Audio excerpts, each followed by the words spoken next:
Serial Divya प्रेम में आ चुका है धमाकेदार ट्विस्ट। जी हाँ दोस्तों, जहाँ पे अब कर्ण मोहिनी दिव्या का रूप धारण कर पहुंच जाएगी उसके बाबा के पास और उसके बाबा की पीठ में छुरा भोंक देगी।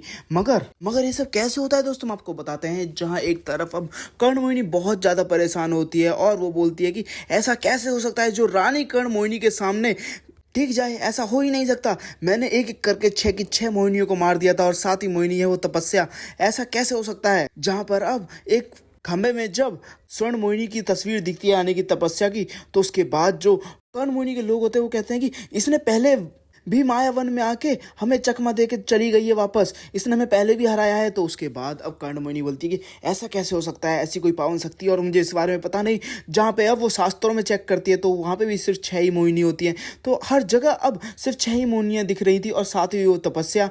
तो अब वो करे तो करे क्या। तो उसके बाद वो सीधे पहुंचती है योगी यानी कि प्रेम के घर और वो बोलती है कि यही मेरा कुंडल और वो लड़की है। जरूर इस बात का एक दूसरे से कोई ना कोई लेना जरूर है, क्योंकि यही वो जगह है जहाँ वो योगी मेरा कुंडल को लेकर आया था यानी कि प्रेम के दादा। तो वहीं दोस्तों अब आपको देखने को मिलने वाला है कि एक तरफ डॉक्टर ने हाथ खड़े कर दिया और कह दिया है कि इन्हें हम नहीं बचा सकते। तो वहीं प्रेम गुस्सा करने लगता है और कहते हैं कि तुम भगवान तो नहीं हो ना, अरे अगर किसी को बचा नहीं सकते तो कम से कम ऐसी बातें तो मत करो। तो वहीं डॉक्टर कहते हैं कि हम कुछ भी नहीं कर सकते, मैं आपको झूठी तसल्ली नहीं देना चाहता था इसलिए मैंने ऐसा बोला।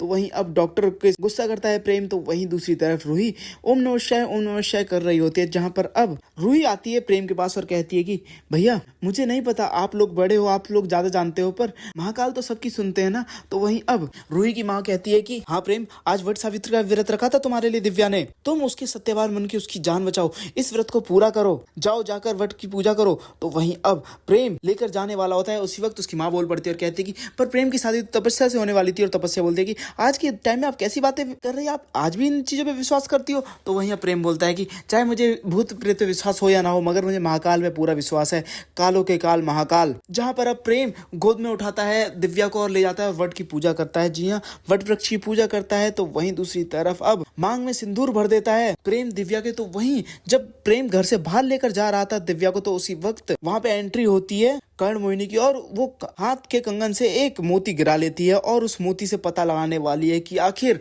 दिव्या यानी कि स्वर्ण मोहिनी की हिस्ट्री क्या है। जहां पर अब उसे पता चलता है कि वो कोई और नहीं बल्कि उन्हीं की बेटी है जिसके ऊपर सालों पहले पुजारी के साथ हमला किया था अब कर्ण मोहिनी ने। जी हाँ दोस्तों, जहां पर अब दिव्या फोन पे बात करती है अपने पापा से। तो वहीं अब दिव्या की जगह अब मिलने पहुंचने वाली है खुद कर्ण मोहिनी।